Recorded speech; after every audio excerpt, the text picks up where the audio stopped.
오늘 함께 은혜 받을 생명 양식은 에스겔서 36장 7절에서 11절과 또 33절에서 38절까지 말씀이 되겠습니다. 구약 성경 에스겔서 36장 7절에서 11절까지와 33절에서 38절까지 말씀입니다. 먼저 7절부터 11절까지 한 절씩 교독하도록 하겠습니다. 제가 7절 말씀 먼저 읽겠습니다. 에스겔 36장 7절 말씀. 그러므로 주 여호와의 말씀에 내가 맹세하였으니 너희 사면에 있는 이방인이 자기 수욕을 정령 당하리라.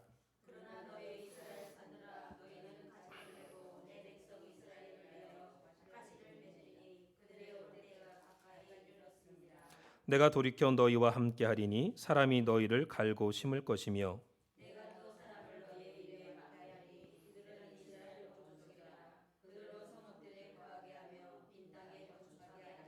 내가 너희 위에 사람과 짐승으로 많게 하되 생육이 중다하고 번성하게 할 것이라. 너희 전 지위대로 사람이 거하게 하여 너희를 처음보다 낮게 대접하리니 너희가 나를 여호와인 줄 알리라. 33절에서 38절까지 말씀입니다. 33절 말씀. 나 주 여호와가 말하노라. 내가 너희를 모든 죄악에서 정결케 하는 날에 성읍들의 사람이 거접되게 하며 황폐한 것이 건축되게 할 것인즉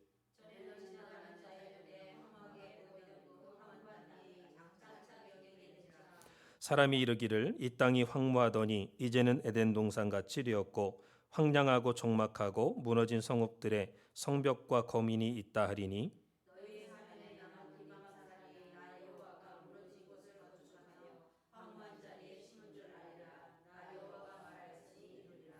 나 주 여호와가 말하노라. 그래도 이스라엘 족속이 이와 같이 자기들에게 이루어 주시기를 내게 구하여야 할지라.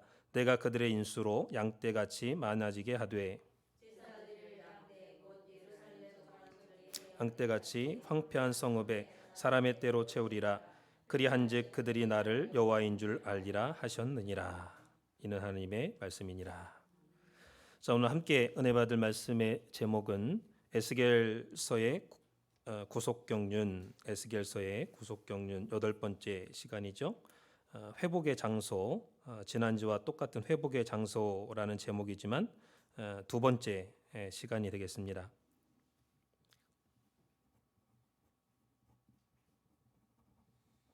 회복의 장소 두 번째. 자, 지난 시간에 말씀드린 내용을 잠깐 먼저 정리를 해보도록 하겠습니다. 하나님께서 이스라엘 백성들을 바벨론 포로에서 회복시켜 가지고 귀환하게 해 주신 것처럼 마지막 때에도 하나님의 백성을 다 말씀 앞으로 인도해 주시고 우리가 잃어버렸던 에덴 동산이라든가 우리의 본향 낙원을 회복할 수 있도록 다 불러 모아 주시겠다, 이렇게 하나님은 약속을 하고 있습니다. 그런데 그 회복하는 장소가 어디냐라고 할 때 이스라엘의 높은 산이다라고 에스겔서에서는 말씀을 하셨죠. 그래서 이 에스겔 성전이 세워진 것도 에스겔 40장 2절 말씀 보면 하나님이 에스겔 선지자를 데리고 가서 보여주셨는데 어디로 갔느냐? 이스라엘의 극히 높은 산 위로 데리고 가셨다, 이렇게 말씀을 하고 있습니다.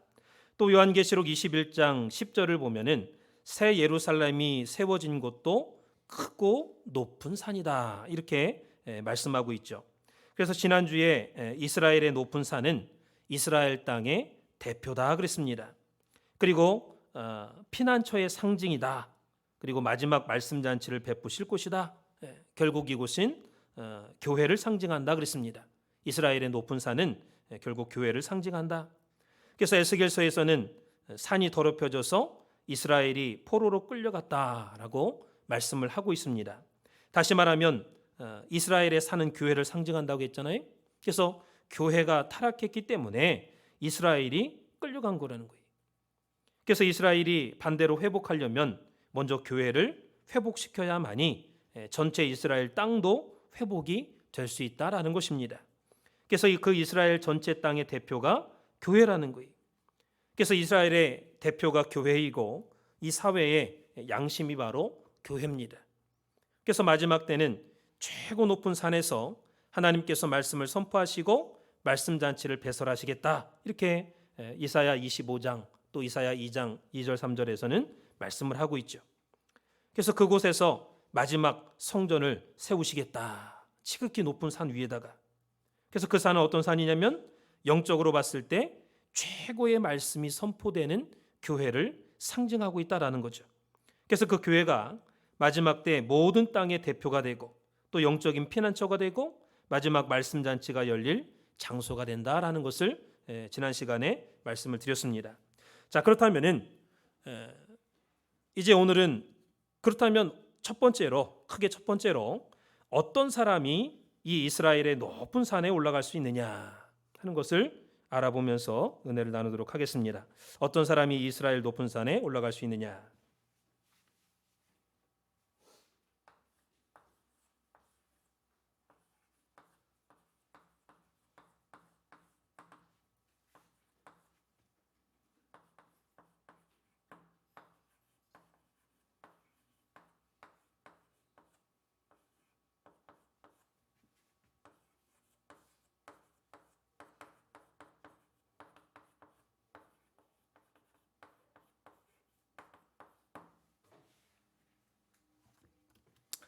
자, 작은 첫 번째는 겸손한 자가 올라갈 수 있다. 성경은 말씀하고 있죠. 겸손한 자가 올라갈 수 있다.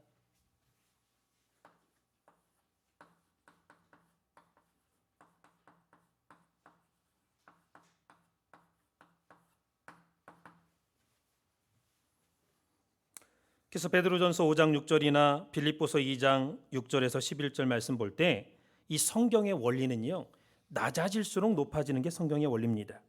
낮아질수록 높아지는 것. 그래서 예수님께서도 어디까지 낮아지셨느냐? 가장 낮은 곳, 죽기까지 복종하셨다 그랬죠. 네, 십자가의 죽으심이라. 하나님께서 죽기까지 자기를 비우고 낮추셨을 때, 예수님이 자기를 낮추셨을 때 하나님께서 그 예수님을 지극히 높여서 모든 이름 위에 뛰어난 이름을 주시고 또 모든 무릎을 예수 그리스도의 이름에 앞에 꿇게 해주셨다. 이렇게 빌립보서 2장 6절에서 11절에 말씀하고 있습니다. 그리고 베드로전서 5장 6절 보니까 그러므로 하나님의 능하신 손 아래서 겸손하라 그랬죠. 겸손하라. 때가 되면 너희를 높이시리라. 그러니까 하나님의 때가 될 때까지 겸손해야 돼. 스스로 높아지면요, 하나님에 대해서 그 교만한 사람은 대적하시고 멀리 하신다 그랬습니다. 그래서 낮아지면 낮아질수록 높이 올라가는 것이 바로 성경의 원리입니다. 특별히 우리는 하나님 앞에 겸손해야 돼. 하나님 앞에 겸손히 행하는 것이 바로 하나님의 뜻이라고 말씀했죠. 이사야 66장 1절 2절 보면요,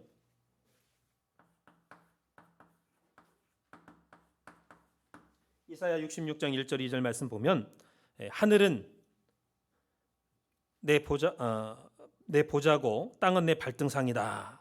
하나님께서 우주 만물을 다 하나님 자신이 창조했다는 거예요. 그러면서 너희가 나를 위해서 무슨 집을 지어줄 수 있겠느냐. 그러면서 하시는 말씀이 이 우주 만물을 다 내가 창조했는데 너희가 나를 위해서 무슨 집을 짓겠느냐. 나의 안식처를 어떻게 짓겠느냐.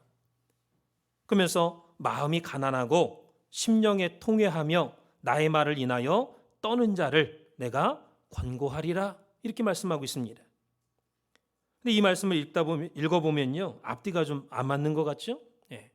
지금 하나님께서 성전을 말씀하시다가 갑자기 마음이 가난하고 심령에 통회하고 나의 말씀을 인하여 떠는 자를 내가 권고하겠다. 이렇게 말씀하셔요. 앞뒤가 좀 안 맞는 말씀 같습니다. 근데 이 뜻이 뭐냐면 이 세 가지, 마음이 가난하고 심령에 통회, 회개하는 자죠. 세 번째는 나의 말을 인하여 떠는 자. 이 세 가지 사람이 참된 성전이다라는 거예요. 하나님이 거하시는 참된 성전이다. 너희가 눈에 육신적으로 보이는 온 우주 만물은 이미 내가 다 창조했다. 너희들이 아무리 화려하게 짓는다 할지라도 내가 거기에 거할 것 같으냐. 하나님의 전이 될 수 없다는 거예요. 그러면 하나님의 성전은 이 땅에 어디에 있느냐? 그것은 바로 마음이 가난한 자 속에 있다 그랬죠. 네. 마음이 가난한 자.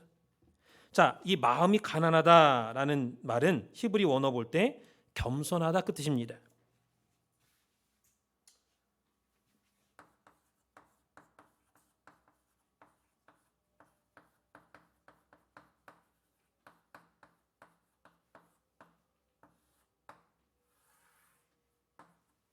마음이 가난하다라는 단어의 원어를 보면요, 겸손하다 그 뜻이. 그러니까 마음이 겸손한 자, 그리고 심령에 통회하는 자, 회개하는 자죠. 하나님의 말씀을 인해서 떠는 자, 이러한 자가 진정한 성전이 될 수 있다. 그러한 자에게 하나님께서 거하시겠다, 성전 삼겠다, 이렇게 말씀하는 거예요. 그러므로 우리는 하나님 말씀 앞에 늘 겸손하며, 특별히 그 겸손함이 어떻게 나타나야 되느냐? 하나님 말씀이라면 덜덜덜덜 떨 수 있어야 된다는 거예요. 그만큼 하나님 말씀을 소중하게 생각하고 또 순종할 수 있는 그러한 믿음이 있어야 된다는 거죠. 그래서 우리가 아무리 큰 문제, 또 아무리 복잡한 문제, 아무리 어떠한 문제를 갖고 있다 할지라도, 치고받고 싸운다 할지라도 말씀 한마디만 떨어지면 거기서 즉시로 올스톱할 수 있는, 하나님 아버지 앞에 딱 스톱해야 돼. 자기 생각을 내려놓고, 그래서 교회 말씀 앞에 온전히 떨 수 있는, 순종할 수 있는 자가 돼야 된다라는 것입니다. 그래서 하나님 말씀이라면 모든 것을 내가 다 뒷전으로 할 수 있는 그러한 믿음을 소유한 자가 진정한 하나님의 성전이 될 수 있다라는 것입니다. 이것이 하나님 앞에 늘 겸손한 자다라는 것이죠.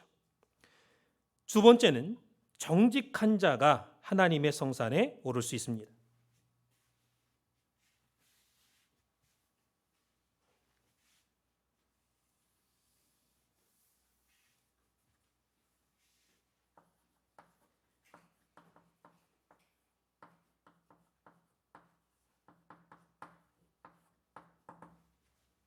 자, 정직한 자. 시편 15편 1절에서 5절 말씀이나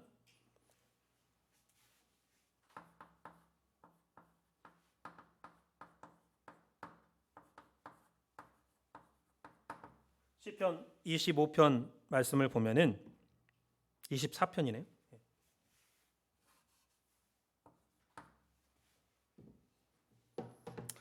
자, 시편 15편 1절에서 5절에 주의 성산에 거할 자가 누구니까 이렇게 말씀하고 있죠. 그 보니까 정직하게 행하며, 첫 번째로 말씀하는 게 정직하게 행하는 자가 주의 성산에 거할 수 있다 그랬어요. 오를 수 있다. 예. 그다음에 공의를 일삼으며 마음의 진실을 말하며 그 혀로 삼소치 아니하고 그 벗에게 행악지 아니하며 그 이웃을 회방치 아니하는 그런 자가 바로 하나님의 성산에 거할 수 있다 그랬습니다. 그리고 시편 24편에서는 여호와의 산에 오를 자 누구며 그 거룩한 곳에 설 자가 누구냐 그랬습니다. 여기 보니까 손이 깨끗하며 그랬죠. 마음이 청결하며. 손은 행동을 나타내는 거예요. 모든 행동이 깨끗해야 돼. 마음이 청결하며 정직한 걸 말하죠. 진실하고. 그 다음에 뜻을 허탄한 데 두지 아니하고 거짓 맹세치 아니하는 자로다 그랬습니다. 그래서 이거를 여러 가지 표현이 있지만 대표로 정직한 자, 정직한 자가 하나님의 성산에 오를 수 있다.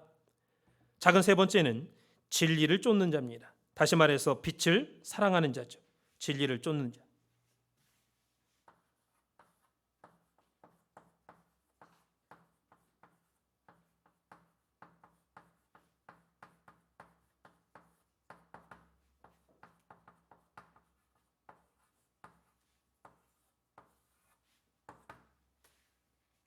진리를 쫓고 빛을 사랑하는 사람이 하나님의 성산에 오를 수 있다. 요한복음 3장 19절에서 21절이죠.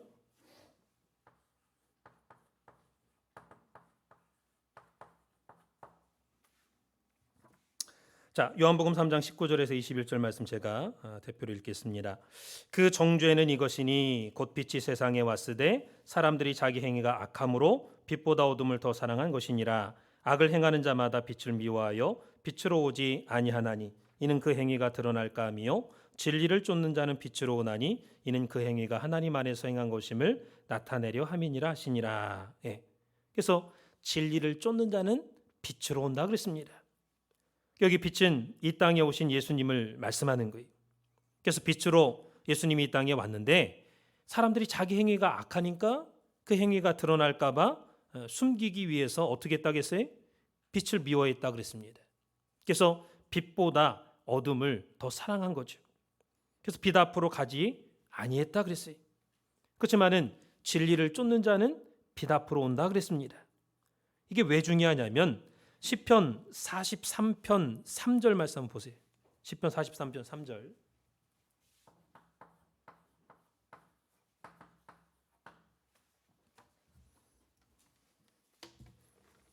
찾아보세요. 시편 43편 3절 말씀.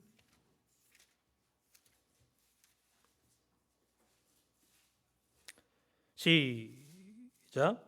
주의 빛과 주의 진리를 보내어 나를 인도하사 주의 성산과 장막에 이르게 하소서. 예. 하나님께 지금 기도할 때 뭐라고 했습니까? 주의 빛, 주의 진리를 보내달라. 그래서 나를 그것이 인도해 가지고 하나님의 성산, 하나님의 장막에 이르게 해달라 이렇게 기도하고 있죠. 그래서 이 진리를 쫓으면 빛으로 가고 빛을 따라가면 하나님의 성산에 오를 수 있다라고 말씀하고 있습니다. 요한복음 17장 17절 말씀 볼 때도 아버지의 말씀은 진리니이다 그랬습니다. 그래서 성경에서 말씀하는 진리는 세상의 진리를 말씀하는 게 아니에요. 그래서 세상의 진리는 여러 가지입니다. 예, 요즘에 뭐 다 진리에 다 자기가 옳대. 그러니까 세상 진리는 나한테는 진리인데 저 사람한테는 진리가 아닐 수도 있죠. 그러니까 상대적인 진리를 말합니다. 그러나 성경에서 말씀하시는 진리는 절대적인 진리. 절대적인 진리. 그래서 그 말씀을 쫓으면 빛으로 갈 수 있고 빛을 쫓아가다 보면 주의 성산에 오를 수가 있다라는 것. 자, 작은 네 번째는 어떤 사람이 주의 성산을 오를 수 있느냐? 마지막 나팔 소리를 들을 수 있는 사람입니다.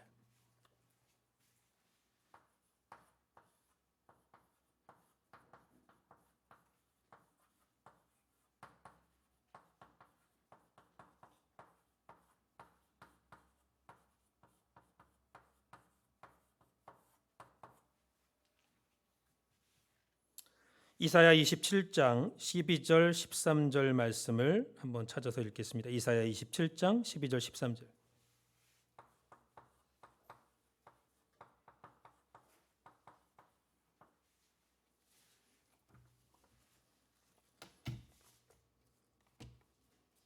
이사야 27장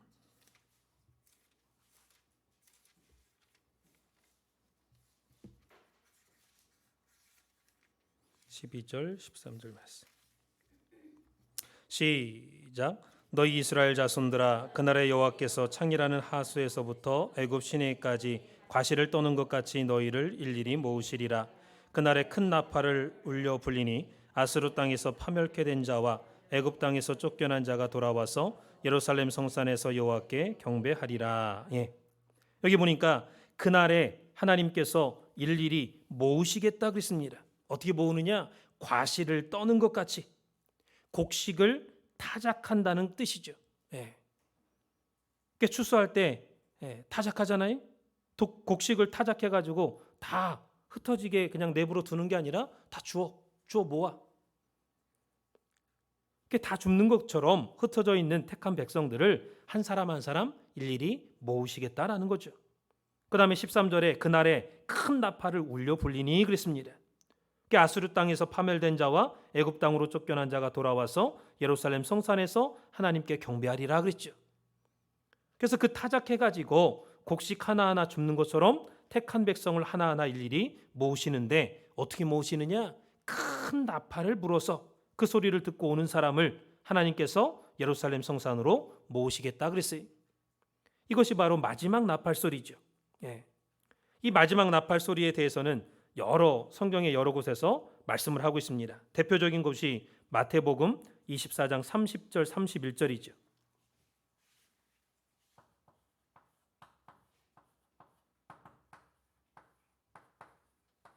고린도전서 15장 50절 51절이죠. 마태복음 24장 30절 31절과 고린도전서 15장 50절에서 52절까지. 자, 먼저 마태복음 24장 30절 31절 말씀 제가 보면은 재림하실 때 거기 보면은 나팔 소리와 함께 천사들을 보내서 택한 자들을 하늘 이 끝에서 저 끝까지 사방에서 모으시겠다 이렇게 말씀을 하고 있습니다. 또 고린도전서 15장 50절에서 52절은 그 유명한 변화의 말씀이죠. 마지막 나팔에 죽지 않고 순식간에 호련이 다 변하리니 그랬습니다. 그래서 주님 재림하실 때 마지막 나팔 소리를 듣는 사람은 어떻게 되느냐? 호련이 변화해서 죽지 않고 살아서 하늘로 올라간다라는 것이죠. 그래서 그러한 역사가 어디에서 이루어지느냐? 그러한 역사가 주의 성산에서 이루어진다는 거예요. 높은 산에서. 그러니까 지난주에 읽었지만은 이사야 25장 6절에서 8절에 보면은 높은 산에서 말일에 마지막 날이죠. 말일에 말씀 잔치를 내가 배설하겠다 그랬습니다. 하나님께서. 그 말씀 잔치의 결과 어떻게 되느냐? 모든 눈에서 눈물을 닦아주시고 사망을 영원히 멸하시겠다 그랬죠. 그래서 주의 성산에서 마지막 나팔 소리를 듣는 자만이 사망이 멸해지고 눈물을 다 닦아주시고 변화의 축복을 받을 수 있다라는 것입니다. 이 모든 것이 마지막 때 나팔 소리를 들을 수 있는 자만이 이러한 축복을 받을 수 있다는 거예요. 그래서 성경에서는 이 나팔 소리가 바로 하나님의 말씀 선포잖아요. 그래서 마지막 때 말씀이 선포될 때 그 말씀을 듣고 이게 진짜 하나님의 말씀이구나. 이게 참이구나. 그걸 깨닫고 그 말씀을 따라가는 사람만이 축복을 받는다라는 것입니다. 그런데 그 축복을 어떻게 받느냐? 과실을 떠는 것 같이 타작을 받는 사람. 곡식을 떨어가지고 키로 쳐서 알곡과 쭉정이를 이렇게 나누잖아요. 바람에 이렇게 키로 쳐가지고. 그러한 연단의 과정, 그러한 훈련과 고난과 연단의 과정을 통과한 사람만이 귀가 열리는 거예요. 귀가 열려가지고 마지막 나팔 소리를 들을 수 있다는 거예요. 그래서 오늘 우리 산수막교회에서 이 구속사의 말씀을 듣는 우리 저와 여러분들은 마지막 나팔 소리를 지금 듣고 있다라는 것을 믿으시기 바랍니다. 그래서 겸손하고 또 정직하고 진리를 쫓고 마지막 나팔 소리를 들을 수 있는 자, 이렇게 네 종류의 사람이 하나님의 성산에 오를 수 있다라고 했습니다. 그런데 결국에는 우리 힘으로 할 수 있는 게 하나도 없어. 이 네 가지를 살펴볼 때. 예를 들어서 우리가 충분히 겸손합니까? 하나님 앞에. 겸손하다고는 하지만 나도 모르게 울뚝불뚝 이렇게 우리 속에서 이렇게 올라올 때 많죠. 겸손하지 못하게. 우리가 충분히 정직합니까? 충분히 진리의 말씀을 빛을 사랑하고 쫓았습니까? 마지막 나팔 소리를 들을 수 있을 만큼 우리 귀가 민감하게 하나님 말씀에 민감하게 반응하고 열려 있습니까? 우리가 생각해 보면요, 아직 부족한 게 많아. 그러나 하나님께서 우리를 인도해 주신다라는 약속이 여기 있습니다. 어디 있느냐? 이 성경에 등장하는 산들을 잠깐 살펴볼 텐데, 이 성경에는요 대략 다섯 가지 산이 있습니다.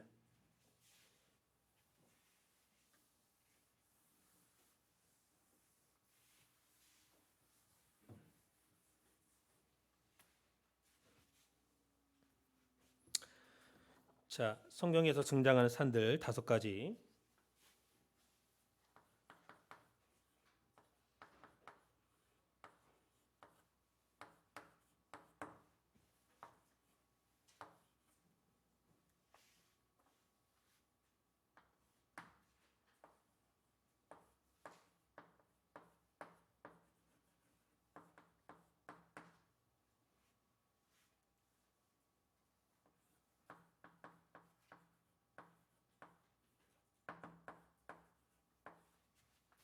첫 번째가 에덴 동산입니다. 에스겔서 28장 13절에 에덴 동산을 하나님의 동산이다 이렇게 말씀을 하고 있죠.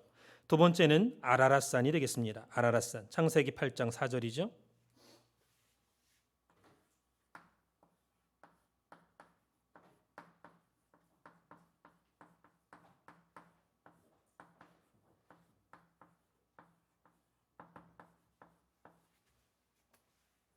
자, 이곳은 노아 방주가 떠다니다가 물이 빠지자 멈춘 곳이 바로 아라랏산이 되겠습니다.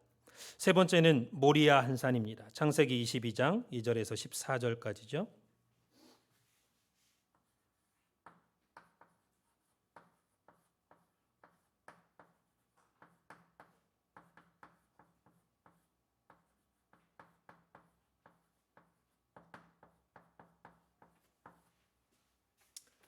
네 번째는 시내산이죠. 출애굽기 19장에서부터 40장에 보면은 시내산에서 모세가 8번 오르락내리락 하면서 율법과 십계명을 받고 하나님과 언약 체결을 맺은 산이 바로 시내산입니다.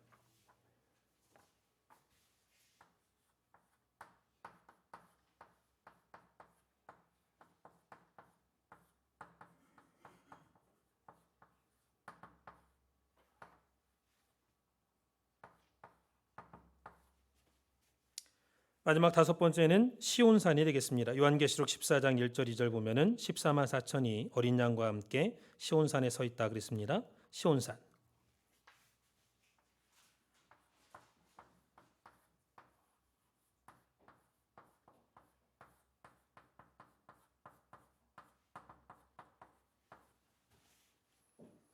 자, 이 외에도 여러 산들이 있지만은 이 다섯 가지 산을 한번 살펴보면서 은혜를 나누도록 하겠습니다.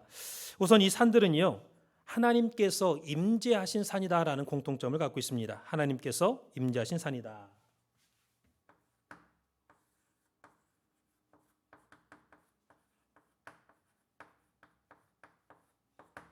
자, 에덴 동산에 하나님이 직접 거니셨죠. 임재하셨습니다. 또 아라랏산도 노아의 방주가 떠다니다가 물이 빠져가지고 멈춘 곳인데 거기서 내려오자마자 하나님 앞에 그 제사를 드리고 하나님께서 그 제사를 받아주시고 무지개 언약을 약속으로 주시는 하나님의 임재가 함께했던 그런 산입니다. 또 모리안 산은 마찬가지로 하나님께서 아브라함에게 독자 이삭을 바치라고 했을 때 역사해 주신 산이죠. 그다음에 시내산 마찬가지, 시온산 마찬가지입니다. 자, 그다음에 이 다섯 가지 산들은 이스라엘 백성들을 만나 주신 산이죠. 예.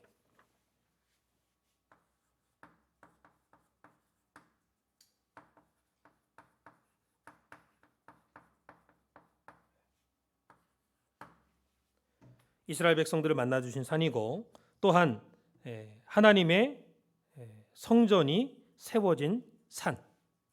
하나님의 성전이 세워진 산입니다. 에덴 동산도 성전이 세워진 산이라고 볼 수 있고 노아 방주도 성전이라고 생각을 해볼 수 있습니다.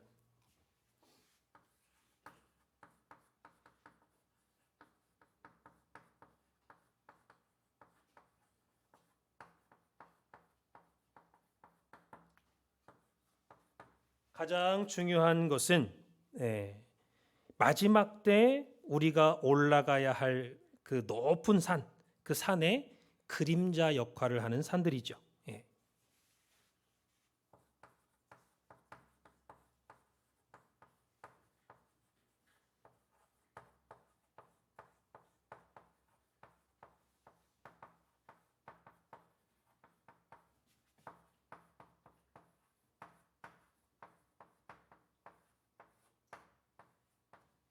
이 산들이 왜 중요하냐? 다섯 가지 산을 말씀을 드렸는데 마지막 때 우리가 올라가야 될, 우리가 지금 배우고 있는 마지막 말씀 잔치가 열리고 우리가 부활과 변화의 사건이 일어나고 우리가 변화되는 그러한 축복이 말씀 잔치가 일어날 그 마지막 그 우리가 올라가야 될 산의 그림자 역할을 한다라는 거예요. 그래서 중요한 것은 그렇다면은 이 산들로 각 사람들은 어떻게 올라갔느냐 이걸 한번 살펴보겠습니다. 이게 중요하죠. 그래서 첫 번째로 이 에덴 동산과 아라랏산은요 하나님께서 이끌어서 갔습니다. 이끄셔서 에덴 동산하고 아라랏산은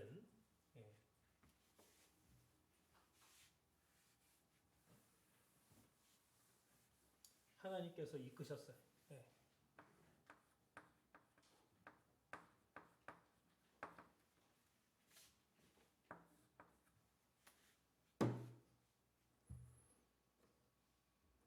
자기가 가고 싶다고 해서 간 게 아니라 하나님께서 이끌어 주셨다라는 것. 창세기 2장 8절에 아담을 에덴 동산 밖에서 창조하시고 나서 창세기 2장 15절에 보면은 아담을 이끌어 에덴에 두셨다 그랬습니다. 하나님께서 이끌어 주셨죠? 예. 그리고 창세기 8장 4절을 보면은 노아 방주도 하나님이 인도해서 아라랏산에 머무른 거예요.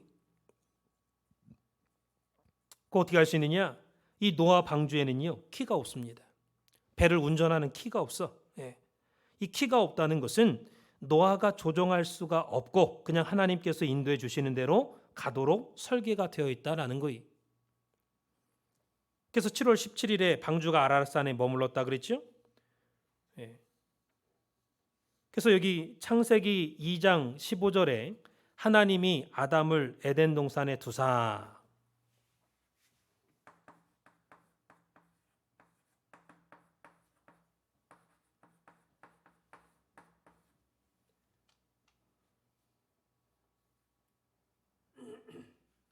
창세기 8장 3절에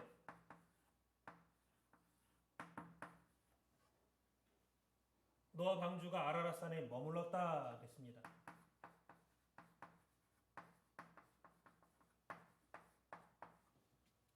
여기 두사하고 머물렀다 이 두 단어는 히브리어로 누아흐입니다.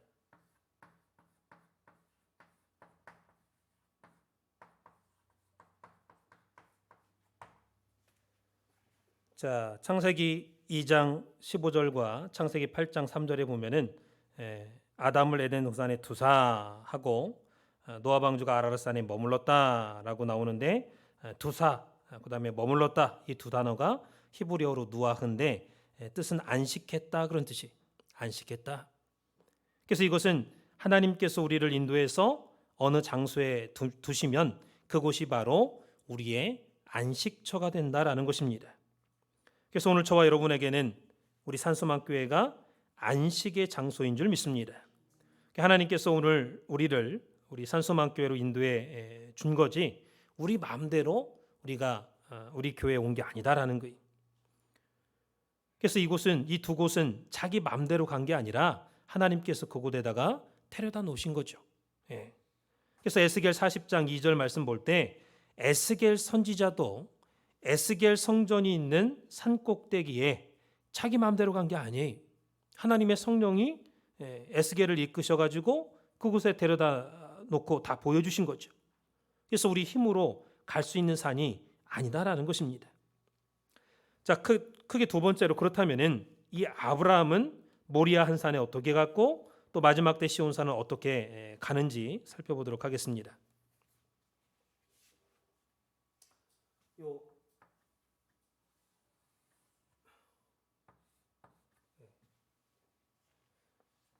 그래서 결론적으로는요 모두 다 하나님의 인도하심으로 가지만 이 두 경우는 조금 달라요.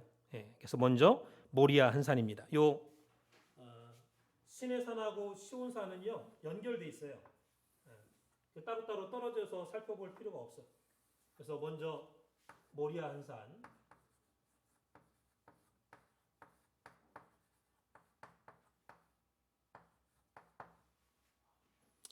자, 아까 말씀드린 대로 이 성경에 나오는 5가지 산이 마지막 때 우리가 올라야 할 높은 신령한 산을 예표하는 또 그림자 역할을 하는 산이기 때문에 성경에서 그 산을 어떻게 올랐는가를 지금 살펴보는 거예요.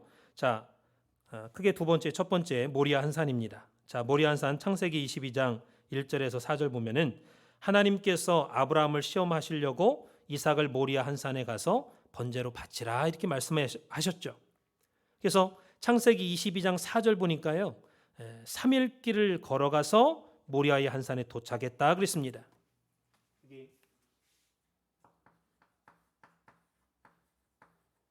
22장 4절에 3일 길 걸어서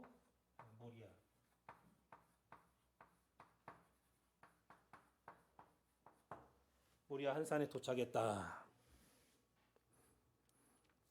역시 아브라함도 하나님의 말씀에 순종해서 갔습니다. 그냥 모리아 한 산을 찾아간 게 아니라 하나님께서 거기로 가라 말씀하셨고 그 말씀에 순종해서 도착한 산이 모리아의 한 산이죠. 근데 아브라함은요, 평생 하나님께서 가라고 하시면 가고 서라 하시면 서고, 그래서 고향 갈대아 우르에서 하란으로, 또 하란에서 가나안으로, 가나안에서 모리아 한 산까지 계속해서 말씀을 따라서 온 사람이 바로 아브라함입니다. 그런데 이 모리아 산까지 올라가기 위해서는 3일 길을 걸어야 된다라는 것을 우리에게 말씀하고 있어요. 이 3일 길이, 또 3일 길이 참으로 어려운 길입니다. 참으로 어려운 길이죠. 중요한 길이고. 여러분이 한번 생각해 보세요. 지금 아들을 죽이기 위해서 가는 거잖아요. 그러니 아들한테 말도 못하고 3일 길을 계속해서 아들과 함께 걸어가는 거예요. 이것은요, 진짜 자기 자신이 먼저 죽지 않으면 갈 수 없는 길이에요. 먼저 내가 죽지 않으면 갈 수 없는 길이에요. 그래서 아브라함은 평생 말씀에 순종해서 갔지만 이 마지막 시험이 가장 힘든 시험이었습니다. 그래서 모리아 한 산은 어떤 곳이냐? 아브라함 평생의 신앙의 절정을 이룬 곳이 바로 모리아 한 산이에요. 신앙의 정상입니다. 아브라함의 신앙의 정상.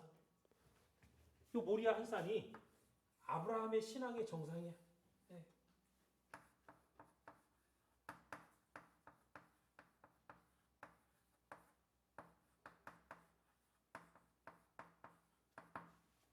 신앙의 절정, 신앙의 정상입니다. 영적으로 봤을 때 최고봉이야. 하나님이 이제야 내가 나를 경외하는 줄을 내가 알겠다 인정해 주셨어요. 그래서 야고보서 2장 21절에서 23절 보면요, 아브라함이 이삭을 바칠 때에 행함으로 그 믿음이 온전케 되었느니라 그랬습니다. 여기 온전케 되다 헬라어로 텔레오인데 완성했다, 끝장을 봤다 그런 뜻이. 그래서 아브라함의 믿음이 모리아 한 산에서 완성이 된 거예요. 완전해졌어요. 목표를 달성한 겁니다. 하나님께서 원하시는 분량까지 다 채운 게 바로 모리아 한 산이에요. 이게 최고봉이죠. 최고봉. 그래서 이 산이 얼마나 높고 낮고 이게 문제가 아니라 신앙적으로 봤을 때 최고봉의 산이라는 거예요. 아브라함에게 있어서. 그래서 믿음의 끝장을 본 사람, 믿음의 끝을 본 사람이 아브라함입니다. 그러므로 믿음이 온전케 되기까지 3일 길을 걸어야 돼. 성경에서 이 3일 길이 굉장히 중요한 의미를 갖고 있죠. 우선 우리 영혼 육이 있잖아요. 그래서 영과 혼과 육이 다 따라줘야지만 믿음이 온전케 될 수 있다라는 것을 말씀하고 있습니다. 그래서 영으로만 믿어도 안 되고 마음으로만 믿어도 안 되고 우리 육신까지도 따라줘야 돼. 그래서 이 영혼 육이 세 가지가 다 따라주기 위해서는 3일 길을 걸어야만 된다라는 것입니다. 그래서 예수님도 3일 길을 걸으셨죠. 누가복음 13장 32절 보면은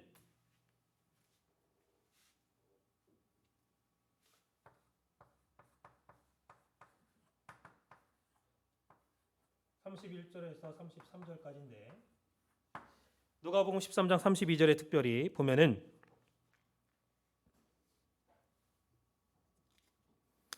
예수님께서 오늘과 내일 내가 귀신을 쫓아내며 병을 낫게 하다가 제3일에는 완전하여지리라 그랬습니다. 그래서 이 말씀이 요 32절 요 말씀이 십자가 골고다 언덕에 새 십자가가 있으면 십자가 상에 달리셨을 때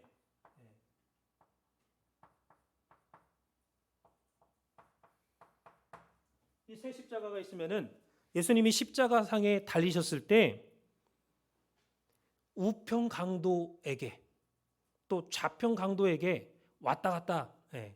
먼저 예수님 중앙에 달린 예수님 자체가 하루길이죠. 온전한 오늘 하루길이. 그다음에 우편에 달린 우편 강도에게 영으로 잠깐 왔다가 이 우편 강도를 구원시켰죠. 오늘 내가 나와 함께 낙원에 있으리라. 이틀 길을 걸은 거예요. 또 다시 좌편 강도에게 가가지고 엘리 엘리 라마 사박다니, 이 좌편 강도가 구원받을 수 있는 그 길을 열어놓으셨습니다. 그래서 3일 길을 십자가상에서 걸으신 거예요. 예수님 자체가 중앙에 달리신 예수님 자체가 오늘 하루, 오늘의 본체이신 하루길이고요. 우편 강도를 구원하신가? 그게 이틀길입니다. 오늘 내가 나와 함께 낙원했으리라.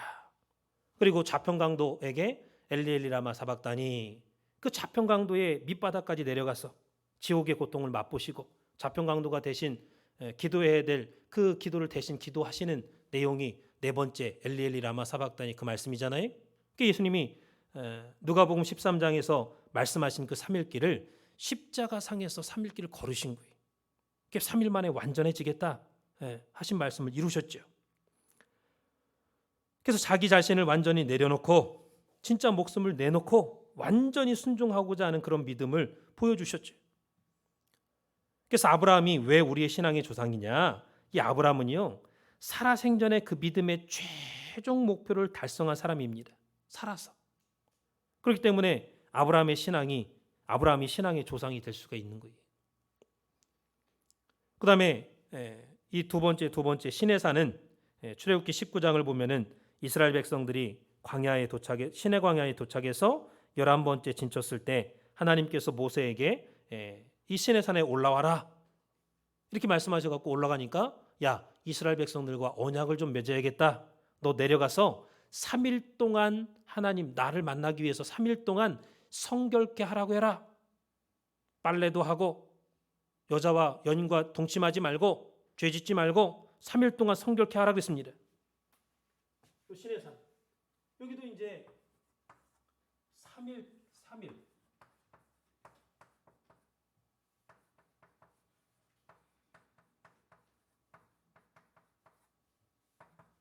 3일간 성결케 하라 그랬어요.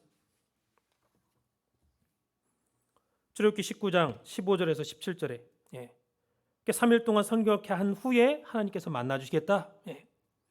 그래서 3일 후에 하나님이 임재하셔가지고 십계명을 직접 들려주셨죠.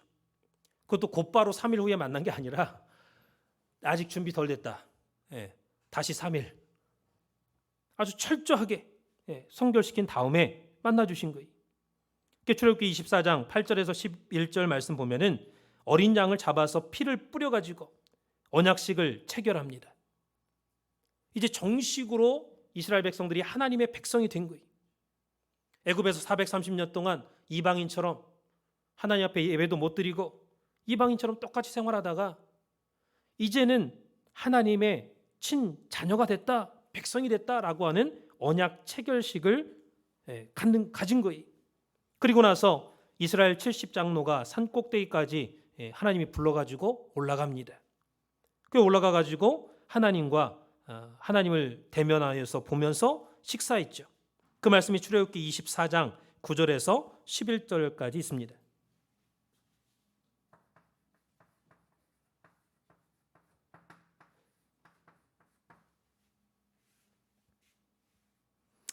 거기 보니까 모세와 아론과 나답과 아비후와 이스라엘 70인이 올라가서 이스라엘 하나님을 보니 그 발 아래는 청옥을 편듯하고 하늘이 청명하더라. 하나님이 이스라엘의 존귀한 자들에게 손을 대지 아니하셨고 그들은 하나님을 보고 먹고 마셨더라. 그러니까 하나님을 보면은 원래는 죽잖아요. 원래는 죽게 돼 있어. 타락한 인간이 죄 없는 하나님을 볼 수가 없습니다. 눈이 멀어. 근데 하나님 손대지 않으셨대. 왜? 이제부터 이분들은 하나님의 언약 안으로 들어온 친백성이 되었기 때문에 언약이 보호해 주는 거예요. 언약이. 그래서 하나님 얼굴 봐도 죽지 않는다라는 것이죠. 언약의 피가 그들을 보호해 주기 때문에. 그래서 하나님의 언약의 피, 다시 말하면 예수 그리스도의 보혈의 피가 새 언약의 피가 되는 것입니다. 그래서 그 피가 우리에게 있어야지만이 높은 산에 올라가서 하나님을 볼 수 있는 거죠. 그런데 히브리서 12장 8절에서 22절 한번 보면요. 한번 보겠습니다. 히브리서 12장 18절에서 22절.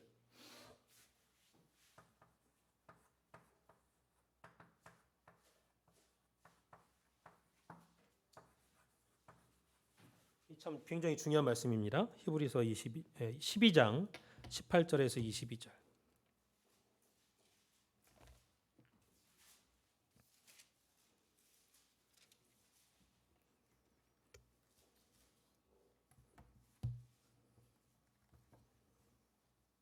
시작.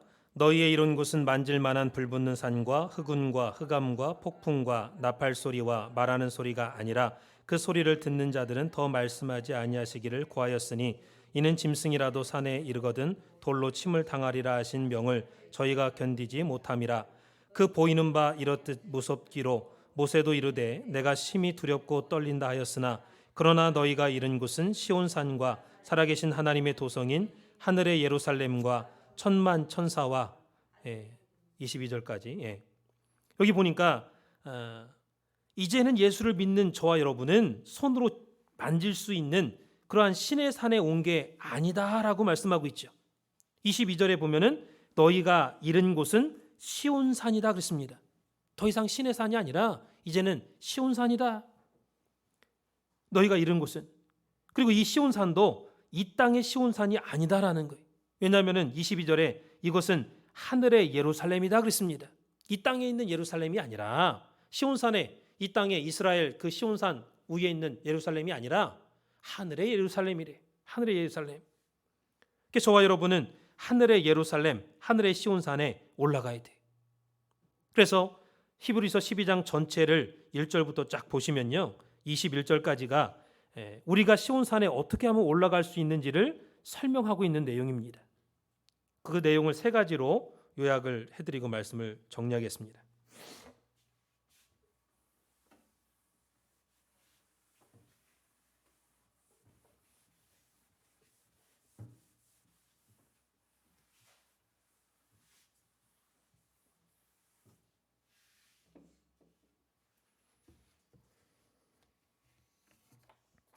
자, 히브리서 12장 1절부터 21절까지 우리가 시온산에 어떻게 하면 올라갈 수 있느냐. 자, 세 가지로 요약하면은 첫 번째는 히브리 12장 1절에 보니까 무거운 것과 얽매이기 쉬운 죄를 다 벗어버려야 된다 그랬습니다. 우리가 영적인 시온산에 올라가려면 무거운 것과 얽매이기 쉬운 죄를 다 벗어버려야 된다.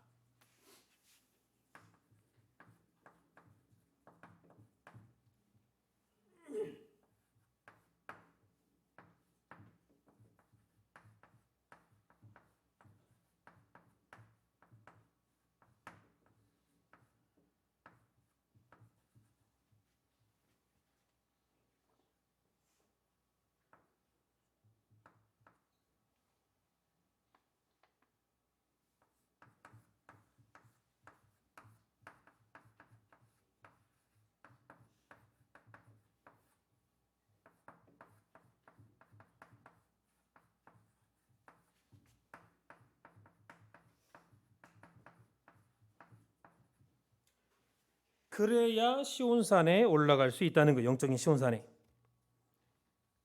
여러분, 우리가 죄지면요, 그 죄에 얽매이기 쉽습니다. 사단이가 옆에서 야, 너 죄졌잖아.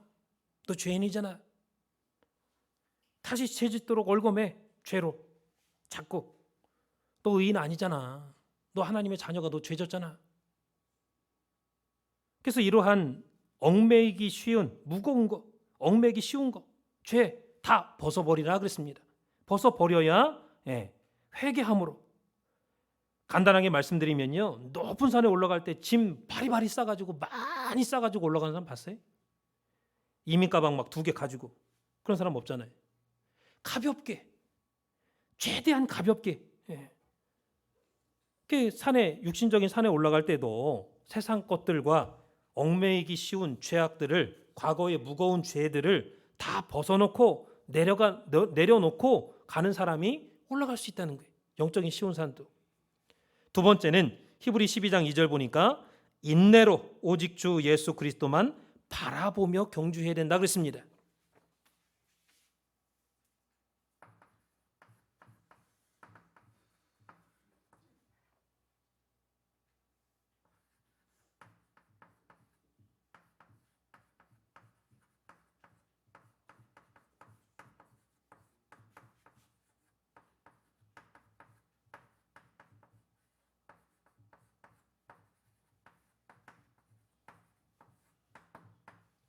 이러한 자가 시온산에 올라갈 수 있다라는 거죠. 믿음의 주요 온전케 하시는 예수를 바라보자 그랬죠. 그래서 예수님에게서 눈을 떼면 안 된다는 거예요. 마치 베드로가 예수님을 바라볼 때는 바다 위를 잘 걸어갔지만은 바람과 움직이는 파도를 봤을 때는 밑으로 쑥 빠졌죠. 세상 속에 쑥 빠진다 그 말이에요. 예수님한테 눈 떼는 순간에. 그래서 우리의 눈이 예수님만 봐야 된다. 예수님만 바라보는 사람만이 시온산에 올라갈 수가 있다라는 것. 세 번째는 히브리 12장 5절에서 11절까지인데 가장 중요한 내용입니다. 뭐냐? 아버지의 사랑의 징계를 인내로 받아들이는 자.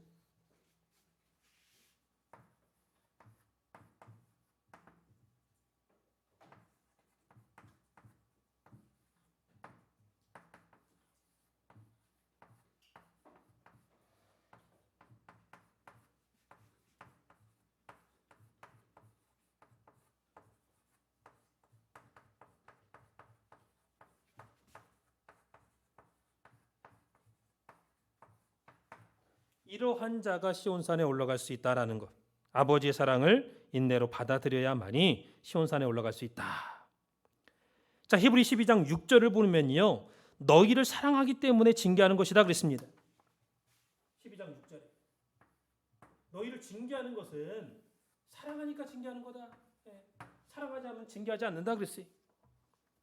그 다음에 8절에 보니까 징계가 없으면 사생하다, 참 아들이 아니다 그랬습니다.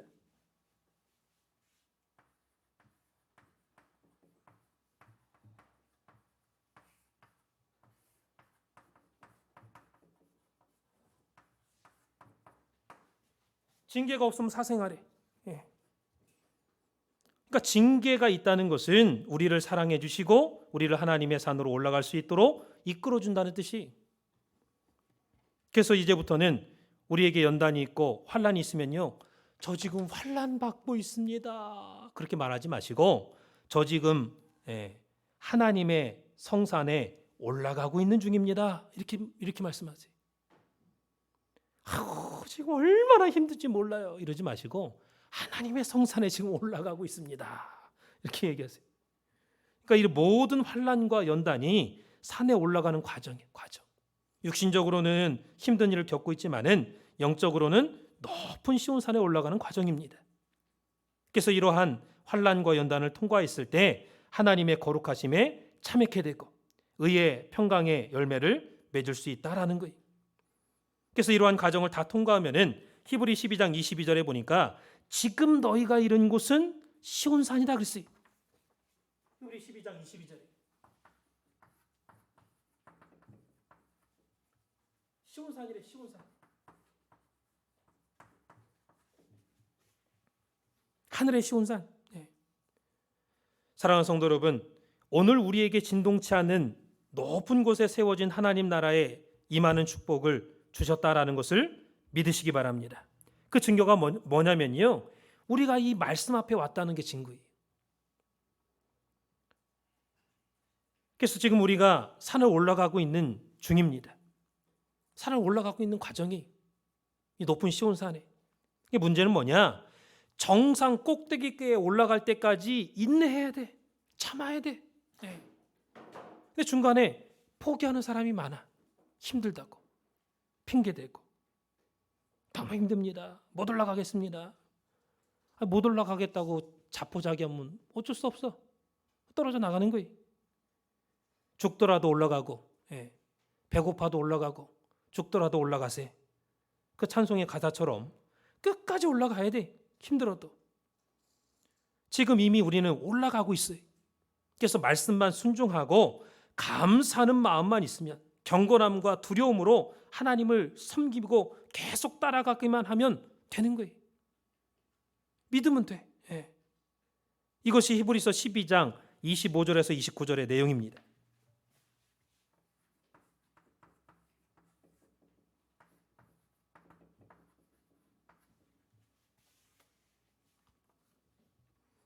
특별히 28절 보면요, 그러므로 우리가 진동치 못할 나라를 받았은즉 은혜를 받자 그랬어요. 은혜를 받자.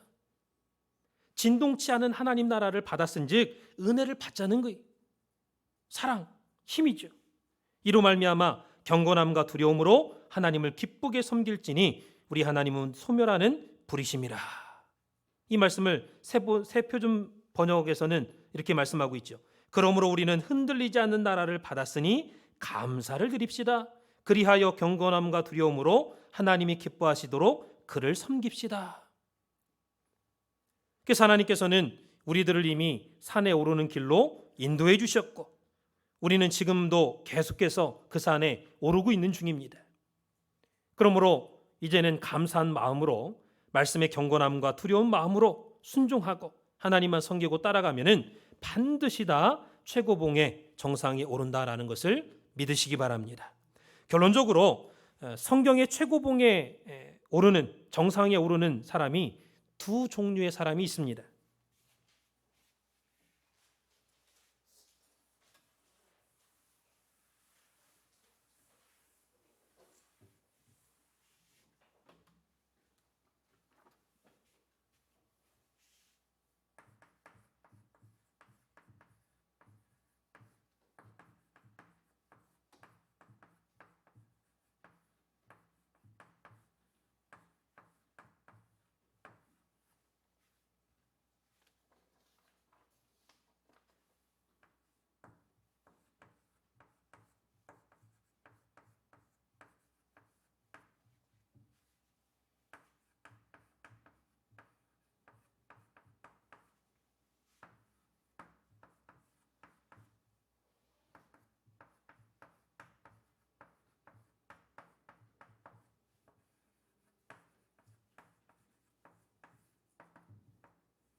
첫 번째는 예수를 믿다가 죽어서 올라가는 사람이 있죠.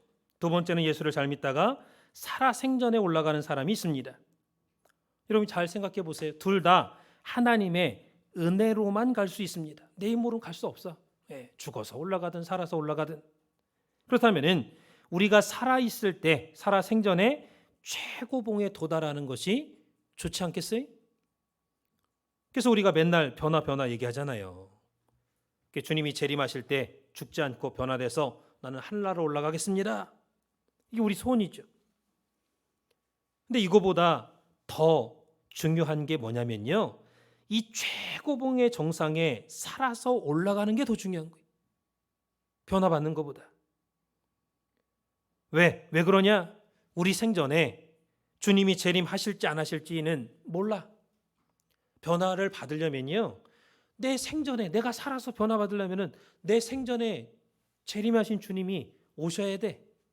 근데 그러한 역사적인 그 재림, 내 개인적인 종말이 아니라 역사적인 종말도 내 살아생전에 와야 되는데 그게 일치하는 사람이 있지만 일치하지 않는 사람이 많아. 언제 일치할지 몰라. 언제 역사적인 종말이 올지 몰라요. 근데 중요한 것은 아브라함처럼 우리가 살아서 그 신앙의 최고봉에 올라갈 수 있다라는 겁니다. 이것이 변화받아가지고 천국 가는 것보다 더 중요한 목표죠. 사랑하는 성도 여러분, 우리 믿음의 조상 아브라함처럼 우리가 살아서 신앙의 완성을 보고 끝장을 보는 그러한 신앙의 최고봉의 정상에 다 도달하는 저와 여러분이 되시기를 주님의 이름으로 축원을 드리겠습니다. 여러분 마태복음 8장 11절 보면요.